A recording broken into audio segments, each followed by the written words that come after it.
Assalamualaikum warahmatullahi wabarakatuh.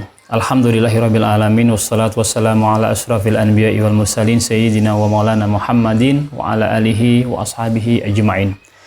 Rabbi shrah li sadri wa yassir li amri wahlul 'uqdatam min lisani yafqahu qawli. Amin. Shadaqallahul azim. Kaum muslimin dan muslimah dimanapun Anda berada, para penikmat Nyantri Channel yang dimuliakan oleh Allah Subhanahu wa taala. Alhamdulillahirabbil alamin, pada kesempatan kali ini yang akan menjadi bahasan kita adalah tentang air dua kulah. Bagaimana sesungguhnya arti dari air dua kulah ini, bagaimana juga pandangan para ulama terkait takaran dua kulah ini, dan kemudian terkait hukumnya bagaimana jika air yang telah mencapai dua kulah atau kurang dari dua kulah ini terkena najis atau terkena air mustakmal. Kaum muslimin, para penikmat Nyantri Channel yang dimuliakan oleh Allah Subhanahu wa taala. Ketika kita berbicara tentang taharah atau bersuci, maka kita akan dapati air sebagai salah satu alat untuk bersuci. Dan pada saat itu kita akan menjumpai dengan istilah dua kulah. Para ulama berbeda pandangan terkait makna terkait arti dari dua kulah ini.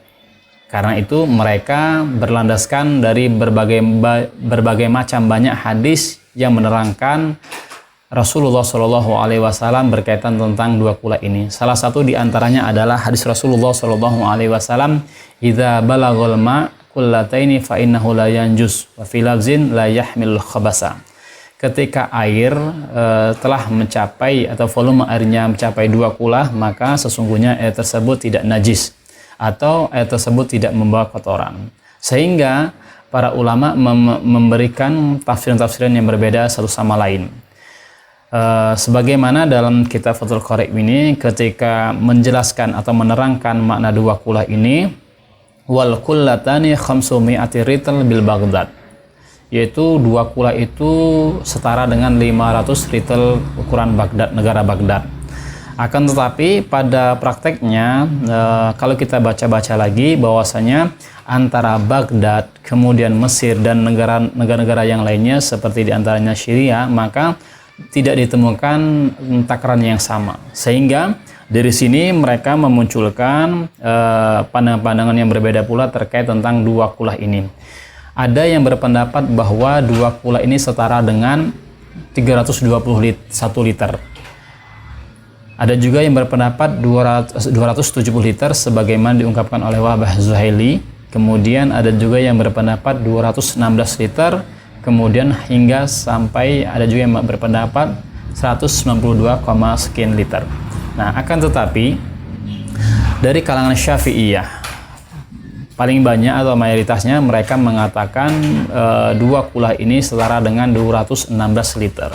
Sehingga ketika volume air mencapai 216 liter ini, kita masukkan atau kita buatkan persegi 4 atau murabba, maka sesungguhnya dapat diukuri atau 60 lebar, 60 panjang dan tingginya 60 cm. Yaitu persegi yaitu 60 cm. Kemudian bagaimana hukumnya jika air yang dua kulah ini terkena najis atau dua kulah ini kurang dari dua kulah ini terkena air mustakmal? Nah, dalam kitab Kasyifatus Saja, Imam Nawawi mengatakan bahwasanya terkait juga tentang pembagian air ketika kita berbicara, ketika kita menjelaskan tentang air itu sendiri.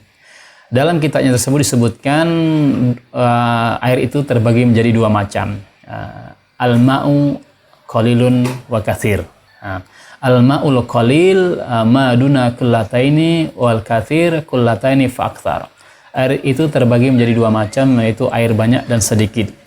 Sedangkan air sedikit adalah air yang tidak mencapai dua kulah. Sedangkan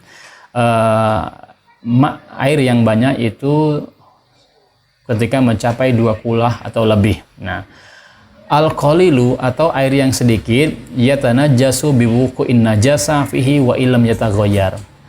Air sedikit akan menjadi najis ketika terkena najis, jatuhan najis atau bangkai, wa illam yataghayyar ahadu awsafihi, ketika tidak berubah salah satu sifatnya.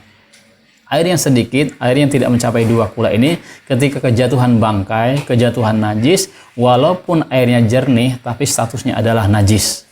Nah, walaupun in lam yataghayyar ahadu awsafihi, ketika tidak berubah salah satu sifat airnya.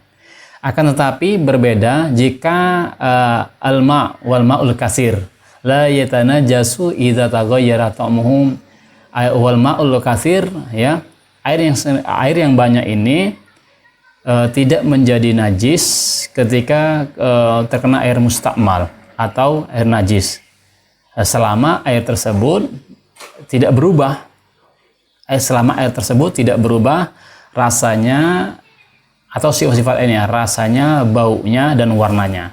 Nah, berbeda dengan yang tadi, kalau air sedikit tadi meskipun tidak berubah warnanya, selagi dia air sedikit tidak mencapai 2 kulah ketika terkena najis, maka otomatis menjadi najis sehingga tidak dapat digunakan untuk bersuci.